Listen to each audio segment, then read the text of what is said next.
Vamos a hablar primero de dos grandes personajes bíblicos que ambos se llamaban Juan. Y nosotros, cuando enseñamos sobre teología, hablamos de Juan A y Juan B. Pero vamos a comenzar en el orden inverso. Vamos a comenzar con Juan B. Vamos a hablar de Juan el Bautista. Estas dos personas, primero, antes de decirle solo de uno de ellos, ambos tenían una amistad con Jesús. Ambos estuvieron en la vida de Jesús. Juan Bautista, desde el vientre, comenzó a glorificar al Señor. Y Juan, ustedes saben que fue llamado el discípulo amado, ¿verdad? De tan cerca que estuvo de Jesús, Juan el apóstol. Este Juan B, que es Juan el Bautista, fue un hombre precursor del camino del Señor. Y desde antes de nacer fue señalado como nazareo. Ustedes recuerdan que se dio una muy clara explicación aquí sobre lo que era el nazareato.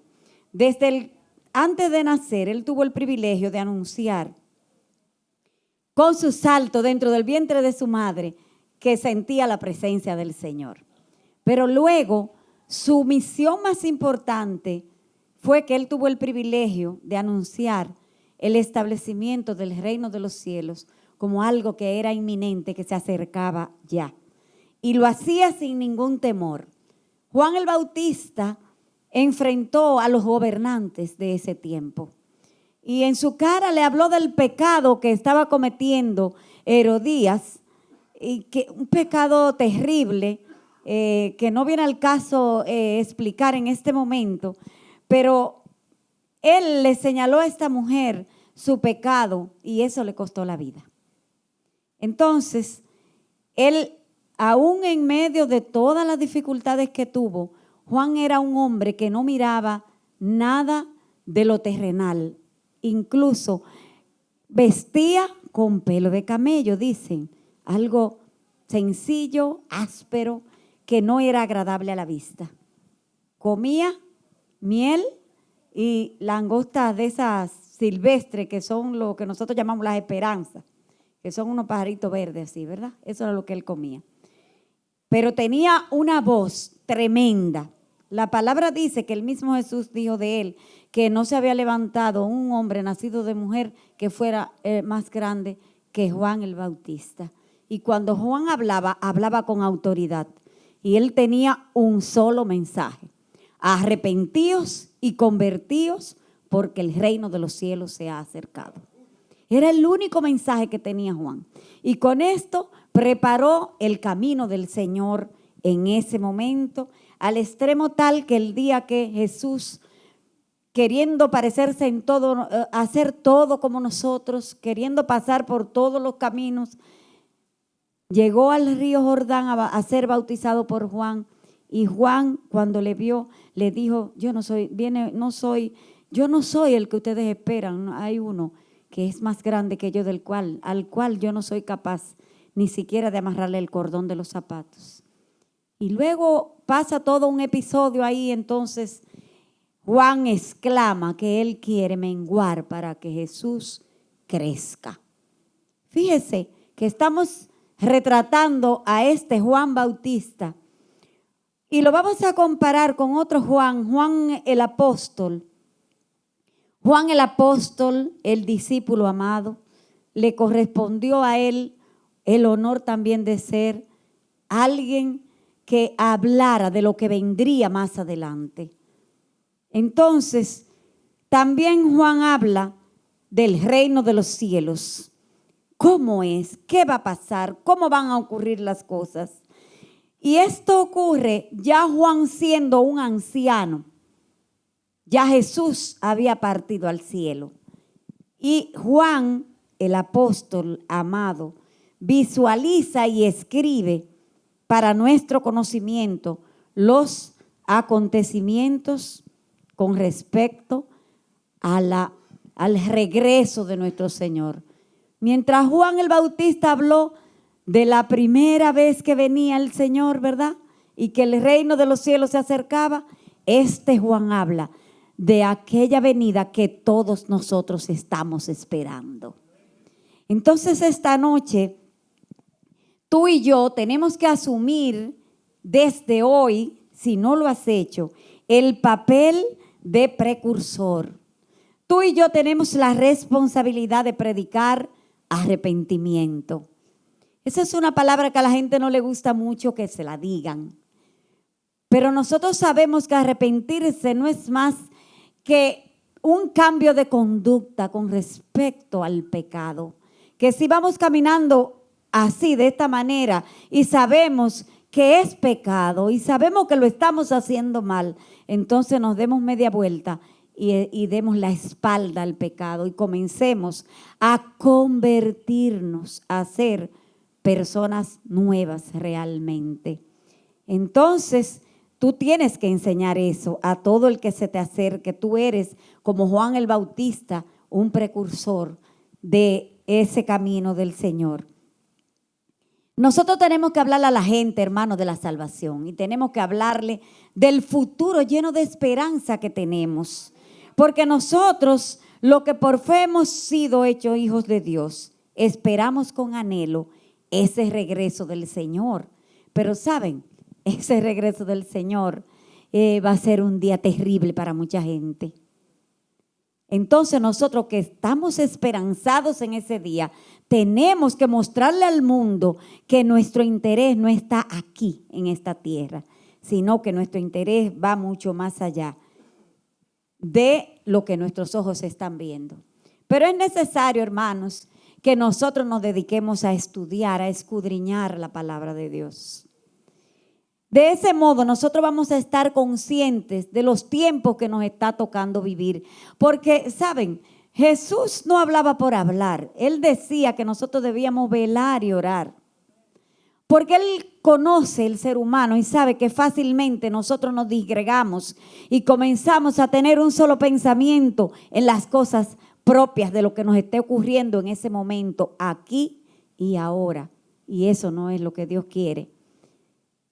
Vamos a leer, y si los muchachos me ayudan, Apocalipsis 1 del 3 al 8. Bienaventurado el que lee y los que oyen las palabras de esta profecía y guardan las cosas en ella escritas, porque el tiempo está cerca. Juan, a las 7 iglesias que están en Asia, gracia y paz a vosotros, del que es y que era y que ha de venir, y de los 7 espíritus que están delante de su trono. Y de Jesucristo el testigo fiel, el primogénito de los muertos y el soberano de los reyes de la tierra, al que nos amó y nos lavó de nuestros pecados con su sangre. Y nos hizo reyes y sacerdotes para Dios, su Padre. A Él sea gloria e imperio por los siglos de los siglos. Amén. Y he aquí que vienen con las nubes y todo ojo le verá. Y los que le traspasaron y todos los linajes de la tierra harán lamentación por él. Sí, amén. Yo soy el alfa y la omega, principio y fin, dice el Señor, el que es y que era y que ha de venir, el Todopoderoso. Aleluya. En ese verso 3 nosotros vemos que al tratar estos temas, leerlos y escucharlos, ya de por sí es una bienaventuranza. El solo hecho de nosotros leerlo, por eso insisto tanto en que la palabra es para leerla, para escudriñarla, para estudiarla, para aprenderla y para aplicarla. Porque el solo hecho de nosotros leerla ya nos hace bienaventurados, y otra versión dice, nos hace felices. Así que desde ahora demos gracias a Dios, porque hermanos, escúchenme bien, cuando comenzábamos el culto que se hablaba de que hoy es un día para adorar, yo decía, Dios no se equivoca. ¿Saben lo que dice en esto que he escrito aquí? Que en la Biblia no existe otro libro que exalte con tanta exuberancia a nuestro Señor Jesucristo como el libro de Apocalipsis. Entonces, todo lo que yo he dicho en la introducción, todavía no hemos comenzado el mensaje. Estamos comenzando ahora. Entonces, por favor, despiértense, porque es necesario que nuestros oídos estén abiertos. El verso 7 de esto que hemos leído, ahí se concentra la gran verdad que une, mis hermanos, a todo el pueblo evangélico. He aquí que vienen las nubes y todo ojo le verá, y los que le traspasaron y todos los linajes de la tierra harán lamentación por él. Sí, amén. Usted sabe que las iglesias tienen muchas diferencias en cuanto a doctrina, pero todas las iglesias evangélicas coinciden en esa creencia de que Jesucristo vuelve y vuelve por su pueblo. Entonces, a nuestra esperanza, esa es la gran verdad que nadie pone en duda, que su retorno es inminente. Algo inminente es que es pronto, repentino, llegará de un momento a otro sin que nadie lo esté esperando. Personal, no es que viene en espíritu, viene con su persona real. Eso va a ser maravilloso el día que veamos ese precioso rubio de Galilea con todo su esplendor. Y también es corporal, o sea, es con su cuerpo. No es que viene un fantasma así que pasa una cosa blanca por ahí o algo, no. Él viene como Él es y con un solo propósito, que es buscar a su pueblo. Primera de Tesalonicenses 4, del 16 al 18 nos dice lo siguiente: porque el Señor mismo, con voz de mando, con voz de arcángel y con trompeta de Dios, descenderá del cielo, y los muertos en Cristo resucitarán primero. Luego nosotros, los que vivimos, los que hayamos quedado, seremos arrebatados juntamente con ellos en las nubes para recibir al Señor en el aire. Fíjese bien lo que dice ahí. Y así estaremos siempre con el Señor. Por tanto, alentaos los unos a los otros con estas palabras. O sea que el tiempo del cristiano ahora no es escuchar noticias malas todo el día, deprimirse, asustarse, no venir a la iglesia porque por ahí están atracando. Porque la palabra de Dios nos dice que este es un tiempo de alentarnos los unos a los otros con la esperanza de que Jesucristo viene. Que esto que está pasando no va a durar para siempre, hermanos. Que nosotros tenemos un futuro glorioso, pautado ya por el Señor. El Señor está a la puerta y nos manda a alentarnos unos a otros con estas palabras para que podamos vivir como Dios nos manda. Así lo dice en Tito 2, del 11 al 15. ¿Cómo es que debemos vivir? ¿Cómo debemos vivir tú y yo? Porque la gracia de Dios se ha manifestado para salvación a todos los hombres, y todo el que está aquí en esta iglesia está ya salvo. El Señor les regaló la salvación, nos la regaló, enseñándonos que renunciando a la impiedad y a los deseos mundanos, vivamos en este siglo sobria, justa y piadosamente. Hay que dejar todos esos deseos mundanos, aguardando que la esperanza bienaventurada y la manifestación gloriosa de nuestro gran Dios y Salvador Jesucristo, quien se dio a sí mismo por nosotros para redimirnos de toda iniquidad y purificar para sí un pueblo propio, celoso de buenas obras. Esto habla y exhorta y reprende con toda autoridad, y que nadie te menosprecie. ¿Saben? El Señor nos manda a nosotros en ese último versículo a hablar y a exhortar con autoridad. Con autoridad. Porque nosotros no podemos quedarnos callados con esta salvación tan grande que tenemos y no pasársela a otro. Tenemos que alentar a la gente. ¿Y cómo tú lo alientas cuando en medio de esta sociedad hay tanta corrupción? Cuando aún personas que se acercan o que nosotros conocemos están envueltos en sus delitos y pecados. ¿Cómo tú lo haces? Con autoridad. Sea un hijo tuyo, sea un familiar tuyo, a quien tú tengas que corregir o que exhortar o que enseñar, hazlo con autoridad.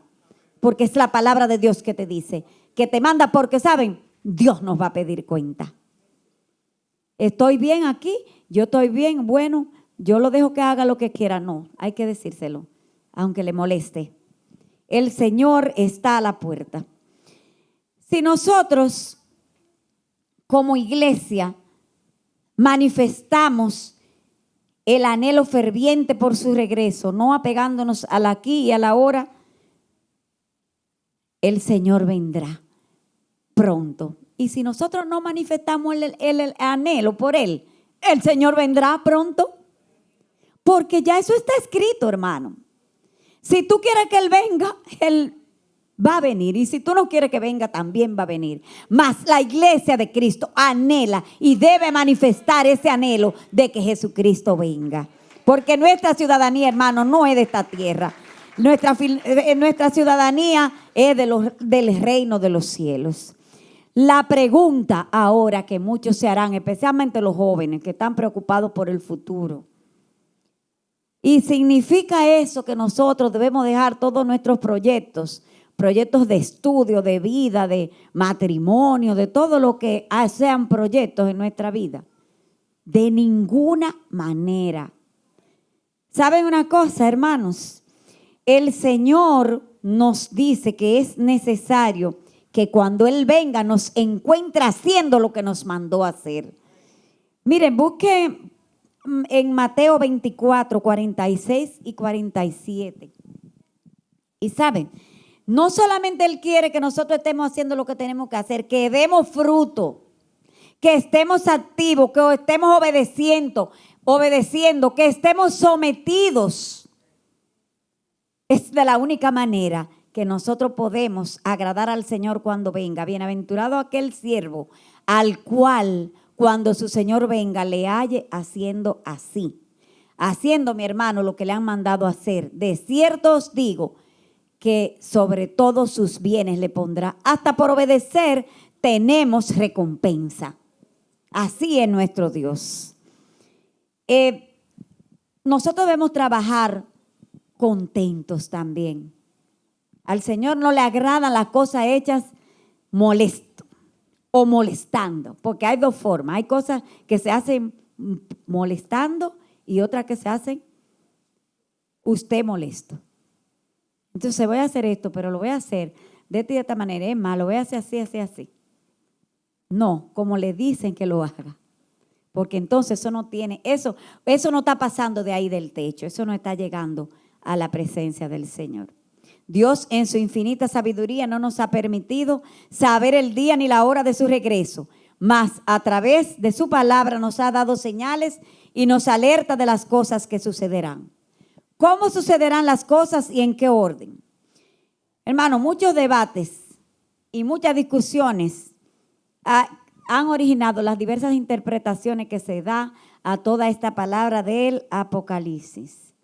Nosotros vamos a tratar de explicar algunas cosas en esta noche, apegados a lo que nos enseñaron nuestros pastores y a lo que dice la palabra de Dios. No pretendemos hacer un estudio escatológico de esto, porque es muy largo. Tendríamos que durar no se sabe cuánto tiempo haciendo un estudio pormenorizado de cada uno de los temas que trata el Apocalipsis. Simplemente en esta noche nuestra intención es transmitir a la iglesia puerta abierta el anhelo que debemos tener por el regreso del Señor. La preparación que cada uno de nosotros debe tener ante ese inminente regreso de Cristo. ¿Cómo debemos nosotros actuar ahora en este tiempo difícil?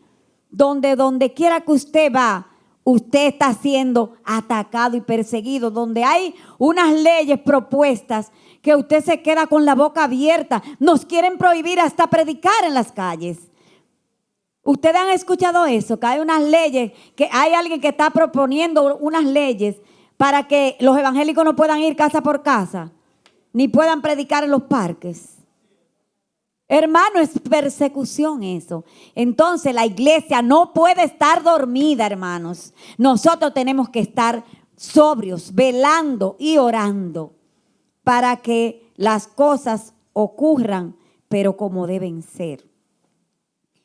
El Señor fue el primero que marcó, como en Mateo 24, las pautas. Nos dijo ahí cómo iban a pasar las cosas y nos dijo qué teníamos que hacer. Y vamos a centrarnos en 3 puntos. En las señales que habla Mateo 24, en el rapto o parusía y en la segunda venida del Señor, que son 2 cosas un poco diferentes. En el primer punto, nosotros iniciamos motivando a este pueblo de Puerta Abierta a que sea como los hijos de Isaacar, palabra que está escrita en Primera de Crónicas, capítulo 12, verso 32, que no lo vamos a leer, pero eso dice que Isaacar, bueno, primero voy a decir que Isaacar era un hijo de Jacob, uno de los 12 hijos de Jacob. Y dice la palabra de Dios en esa cita que acabo de dar, que sus hijos eran definidos como entendidos en los tiempos y que sabían lo que Israel debía hacer. Es por tal razón que nosotros instamos a toda la congregación a escudriñar las Escrituras para ver y escuchar las cosas que están ocurriendo fuera en el mundo, verlas desde un punto de vista que no sea daño para nosotros, sino que tú y yo seamos influencia en el lugar donde trabajamos, en el lugar donde estudiamos, para que con esa sabiduría como hijo de Isaacar, que tú conoces, que tienes cómo deben hacerse las cosas, cómo son las cosas, qué es lo que está ocurriendo, tú no te unas al coro de quejas que hay en donde quiera que uno va, que la cosa tan cara, que están haciendo esto, que hay un atraco, que tengo miedo, porque tú no eres del mundo, hermano. Tu ciudadanía es del reino de los cielos. Y lo más grave que te puede morir es que te puede pasar es que te mueras. Y si te mueres, lo que va a pasar es que vas a pasar a ser promovido, ¿verdad? Entonces, nosotros no podemos seguir con este mundo de quejas. El Señor nos ha estado hablando todo este tiempo de eso. Recuerdo el domingo en la escuela dominical que Bienvenida dio su propio testimonio y explicó que ella había tomado esa decisión de cambiar la queja por la alabanza. Pero es que el Señor nos está urgiendo a que hablemos palabra de Dios. Que donde tú estés, tú hables palabra que edifiques. Que tú tengas tus ojos puestos en Jesucristo. Jesús hace más de 2000 años advertía estas señales que serían las señales del fin. Todas las cosas que nosotros estamos viendo ahora, todo lo que estamos viendo. Vamos a ver algunas de esas cosas. Mateo 24, del 3, vamos a poner algunos versículos solamente para que tomemos lo importante. Y estando él, refiriéndose a Jesús, en el monte de los olivos, los discípulos se le acercaron aparte diciendo: dinos, ¿cuándo serán estas cosas y qué señal habrá de tu venida y del fin del siglo? Respondiendo Jesús le dijo: mirad que nadie os engañe, porque vendrán muchos en mi nombre diciendo: yo soy el Cristo, y a muchos se engañarán. Y oiréis de guerra y rumores de guerra. Mirad que no os turbéis, porque es necesario, escuche bien, hermano, porque la palabra es para leerla en el espíritu con el entendimiento. ¿Qué dice ahí? Porque es necesario que todo esto acontezca, pero aún no es el fin. Entonces, ¿cuál es el motivo de la queja y del comentario? Y comentar y requete comentar las noticias. A veces cuando pasa algo en el país, no sé si ustedes se han dado cuenta, yo no sé si eso es una técnica para que la gente se le grabe, pero cada 5 minutos pasan lo mismo, con las mismas palabras. Entonces, nosotros no es que seamos indiferentes, sino que reconozcamos que todo esto es necesario que acontezca y aprovechemos eso para predicarle al que esté al lado. En vez de unirnos a ese coro de la oficina o del club o de la escuela. Entonces, seguimos leyendo el otro verso. Por favor. Porque se levantará nación contra nación y reino contra reino, y habrá pestes y hambre y terremotos en diferentes lugares. Todo eso lo hemos visto. Y otra cosa muy importante, leyendo la palabra con el entendimiento. Y todo esto será principio de dolores. O sea, lo que falta y lo que habrá después en la gran tribulación, tú y yo no lo vamos a vivir. Porque ya el Señor habrá tenido misericordia de nosotros y nos habrá levantado. Eso es lo que nosotros tenemos que estar atentos a ese arrebatamiento que va a llegar. ¿Por qué? Porque el que no esté preparado, hermano, se va a quedar y la va a pasar muy mal aquí. Entonces,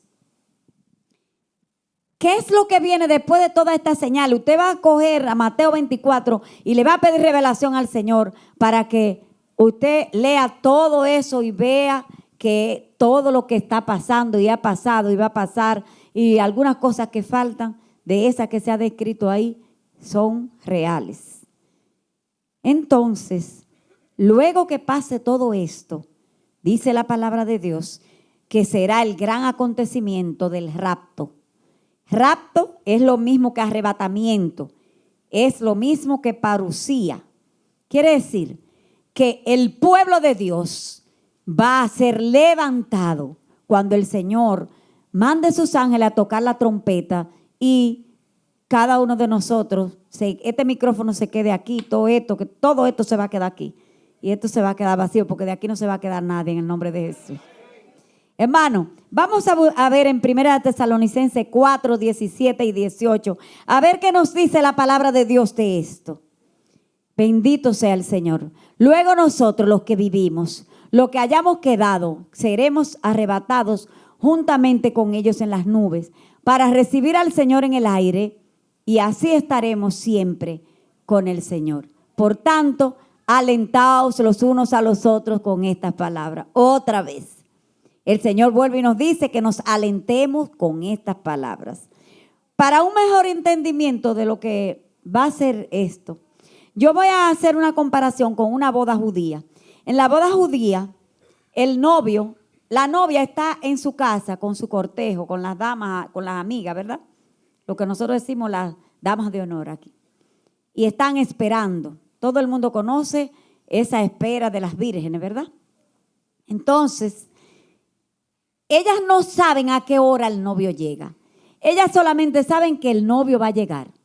Pero ella está preparada, ya ella tiene su traje, tiene todo lo que se va a brindar, tiene el aceite de las lámparas, todo lo que se usa en un ritual de una boda judía, ya ella está preparada para eso. Y en cualquier momento aparece el novio que viene con toda una procesión de amigos y viene y busca a su novia, se lleva a su novia hacia su hogar. Eso mismo es lo que el Señor va a hacer. Su iglesia está aquí preparándose, que somos nosotros la novia de Cristo. Y entonces nosotros todos nos estamos preparando para que no nos falte nada el día que el Señor aparezca en las nubes y nos levante.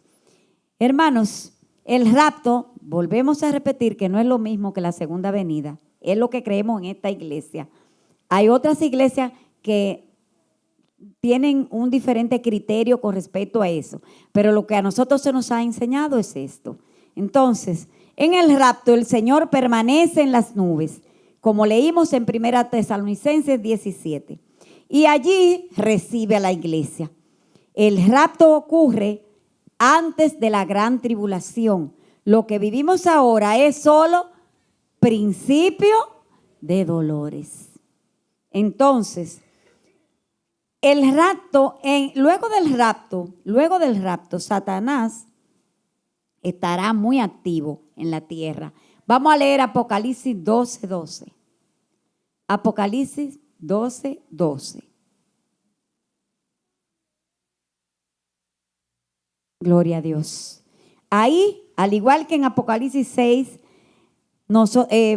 Apocalipsis 6, 3, 4, donde habla de la paz que será quitada de la tierra, nosotros podemos ver aquí en Apocalipsis 12:12 qué es lo que va a estar pasando después que nosotros arranquemos ya, que nos fuimos con el Señor. Nos levantamos, no cargues peso de envidia, de rencor, de odio, de cosas que me hicieron. No cargues peso, hermano, porque eso no te va a dejar levantar, ¿eh? Está ligerito para cuando suene la trompeta, tú levantes el vuelo inmediatamente. Por lo cual dice la palabra de Dios, alegraos cielos y los que moráis en ellos. Ay de los moradores de la tierra y del mar, porque el diablo ha descendido a vosotros con gran ira, sabiendo que tiene poco tiempo. Saben, después que nosotros no estemos aquí, él va a estar con más ira todavía.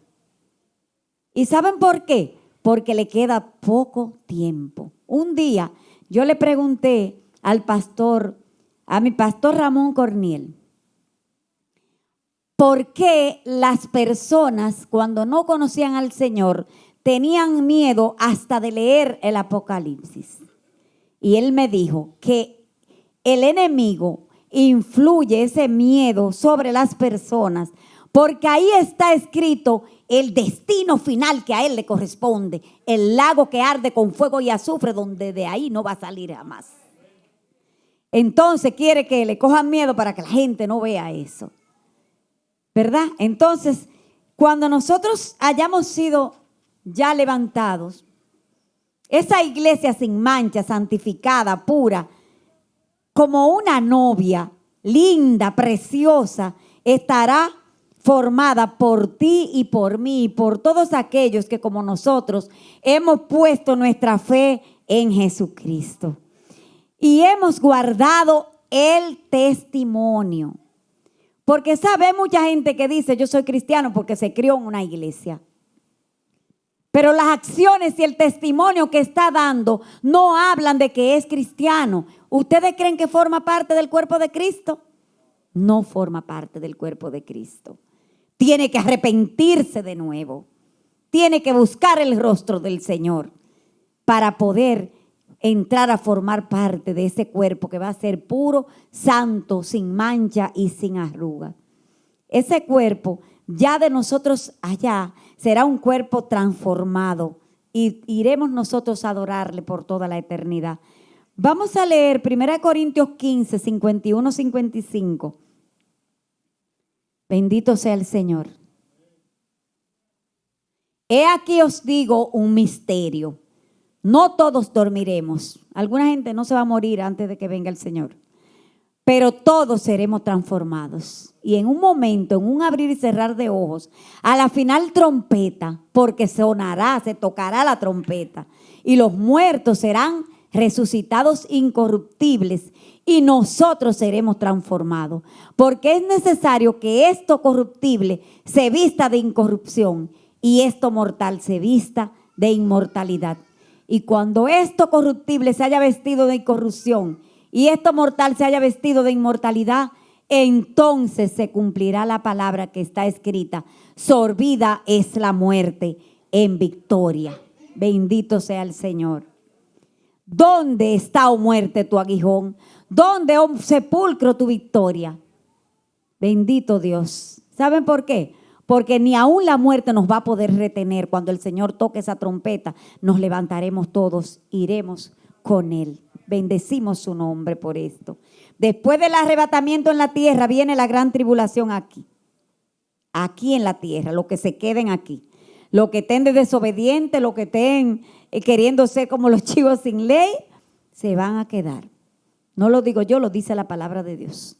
Entonces, ahí ellos tendrán 7 años, dice la palabra. 7 años, miren, terribles. Ahí el Espíritu Santo no va a estar como consolador. Ahí van a tener que ganarse la cosa porque no va a ser por gracia, como es la salvación mía y tuya ahora. Se lo van a tener que ganar. Dios nos libre. Ya dijimos que de aquí nadie se va a quedar en el nombre de Jesús. Y entonces en el cielo tú y yo, escúcheme bien, hermanos, somos salvos por gracia, pero allá vamos a estar presentando cuentas porque seremos recompensados por las obras. Eso lo dice 1 Corintios 3, del 1 al 15. Yo realmente no puedo leer todo lo que dice aquí porque es un poco largo, pero quisiera que me pusieran el versículo Apocalipsis 14, 13. Anoten esa cita para que ustedes después la estudien. 1 Corintios 3, del 1 al 15. Y por favor, los muchachos me van a buscar Apocalipsis 14, 13. Ahí dice, oí una voz que desde el cielo me decía, escribe, bienaventurados de aquí en adelante los muertos que mueren en el Señor. Sí, dice el Espíritu, descansarán de sus trabajos porque sus obras con ellos siguen. ¿Cuáles son las obras? El trabajo que tú has hecho en este medio del Señor. Eso sigue contigo. Esta recompensa que hay en el cielo, hermano, corona de vida, corona de justicia, ya una vez hablamos de eso aquí. Son recompensas que dice la palabra de Dios en esa parte de Corintios. Dice que uno, si tu obra fue hojarasca, se quemará, pero plata, oro, ¿verdad? De acuerdo a lo que tú hayas hecho. Entonces, esas recompensas serán dadas a cada uno de nosotros. No traerán competencia, porque allá en el cielo ni va a haber celo, ni va a haber arrogancia. Nadie va a poder estar celoso del otro, ni el otro va a estar arrogante diciendo yo hice, yo torné, yo viré. Porque ¿sabe por qué, hermano? Porque en el cielo no va a entrar nadie que peque. Ahí no va a haber pecado. Entonces, como no va a haber pecado, tus ojos solamente van a estar fijos en Jesucristo, no van a estar fijos en ti, en si me dijeron o me dieron, o si me reconocieron o no me reconocieron. Nosotros no vamos a estar pensando en eso, porque yo me imagino lo deslumbrante que debe ser la presencia del Señor. Cuando solamente nosotros cantando ahorita sentíamos poderosa esa presencia en esta iglesia y ni siquiera podíamos estar, muchos se arrodillaron, no podían estar siquiera de pie. Porque la presencia poderosa del Señor nos constriñe, nos hace volvernos tan pequeños delante de Él. Imagínense nosotros viendo ese trono de gloria ahí. Bendecimos su nombre en esta noche. Porque nosotros tenemos una esperanza tremenda, hermanos. Nuestra atención no estará en nosotros. Ahí podremos saber qué es lo que significa cuando nos dicen que después que hagamos hecho todo lo que haya que hacer, siervos inútiles somos. Ahí nosotros vamos a reconocer que todo lo que hemos hecho o hemos podido hacer para el Señor es por gracia. No es porque tú seas más trabajador que otro, ni porque sepas hacer la cosa mejor que otro, no. Es por gracia solamente. Y esas obras van a estar expuestas ahí, no para ser nosotros avergonzados. No es para ser avergonzados, es solamente para que reconozcamos la grande gracia de Dios sobre nuestras vidas. La gracia pormenorizada en detalles pequeños y grandes que Dios ha tenido con la vida de cada uno de nosotros. Hermanos, preparémonos, porque saben, nosotros somos de los bienaventurados que hemos sido llamados. Cada vez que nosotros celebramos Santa Cena aquí, hablamos de esas bodas del Cordero. Porque tú y yo, hermanos, somos invitados especiales a esa boda, a esa cena grande que habrá allá en aquel lugar. Y dice en Apocalipsis 19 que esa iglesia que somos tú y yo, Apocalipsis 19, 17, por favor. Mira, esa iglesia está vestida ya, está preparada, dice. Y vi un ángel que estaba en pie en el sol y clamó a gran voz, diciendo a todos, creo que un poquito antes. Perdón, hermano. Parece que tengo la cita mal aquí. No la ponga, por favor. Solamente quiero que ustedes sepan esto. Hay una cita. Creo que Apocalipsis 11 que dice que la iglesia está preparada, vestida de lino fino, y que el lino fino son las acciones justas de los santos. ¿Y qué son las acciones justas? Lo que tú haces aquí en esta casa. Lo que tú haces cuando sales a predicar la palabra de Dios. Se ha puesto música y dice que a la iglesia se le ha concedido que se vista de lino fino, blanco y resplandeciente. Esas son las acciones justas. Hermano, entonces, nosotros podríamos pasar la noche hablando de todo esto. El propósito de que hablemos de estas cosas es que nosotros estemos alerta, que estemos nosotros pensando. Miren lo que dice ahí, porque hay palabras que hay que verla como entre líneas, ¿verdad? Dice el pastor Jorge David, le gusta mucho un verso que habla un poquito aquí y un poquito allá. Así es que hay que estudiar la palabra.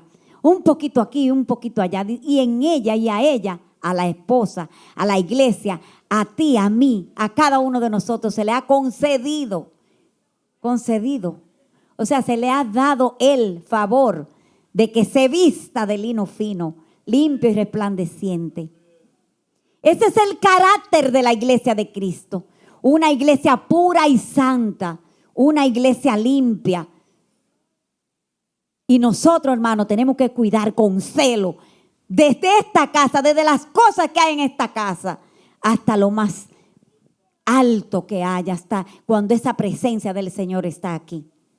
¿Sabe por qué? Porque cuando alguien inmundo entra a esta casa, no es a mí, no es al pastor que está ofendiendo. A quien está ofendiendo es al Rey de Reyes y Señor de Señores a quien tú le sirves. Hay que tener celo por todo lo que hay en esta casa, hermanos.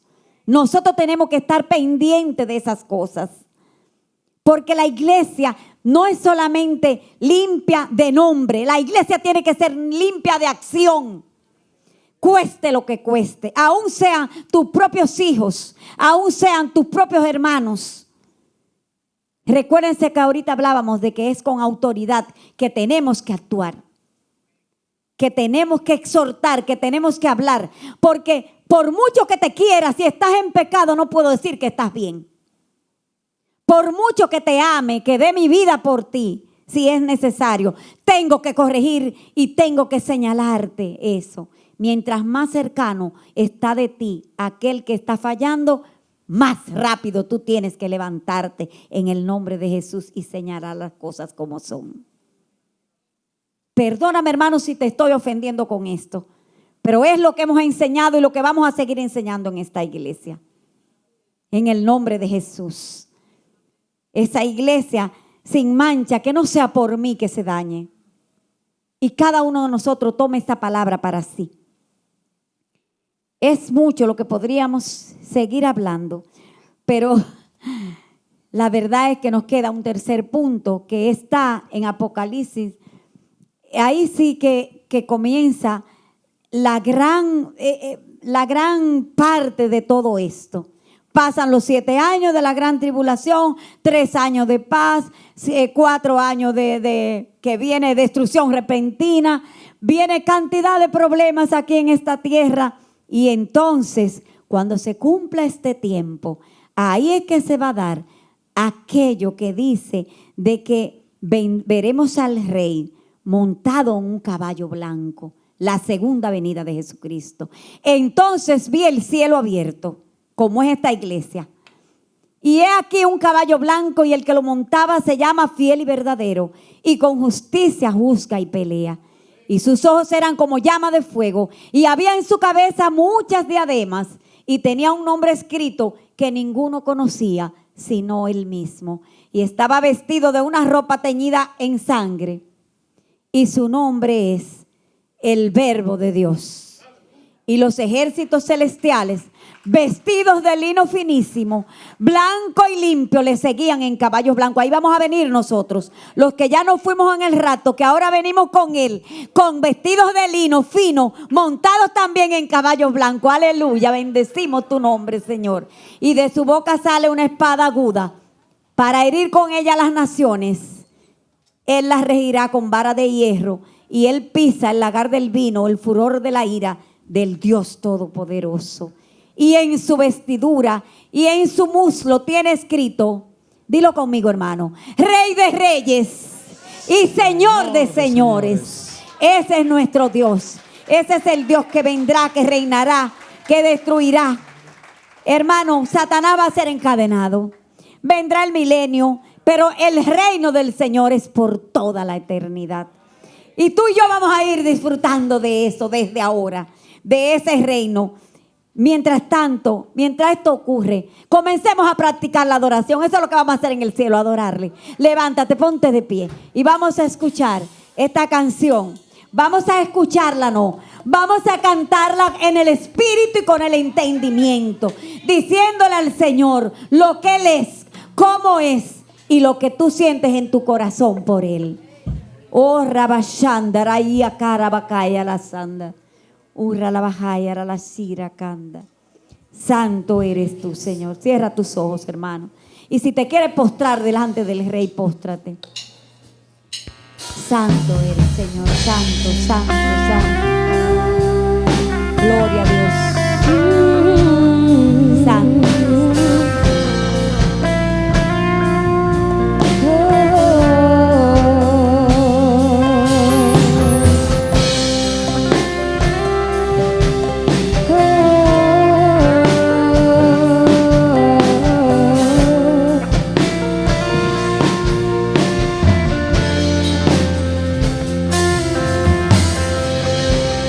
Digno y santo el Cordero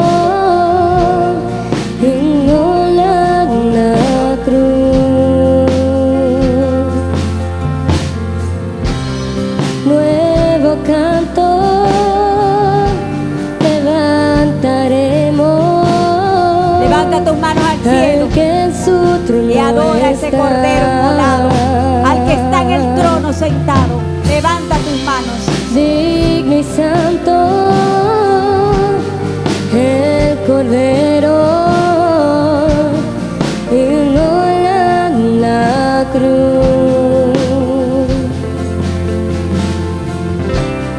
Nuevo canto levantaremos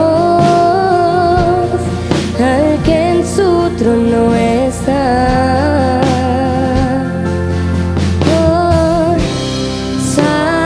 Santo, santo, Dios todopoderoso, ¿quién fue, quién es y quién vendrá? Oh, gloria a Dios. La creación te canta, Hosana el gran yo soy, eres mi todo.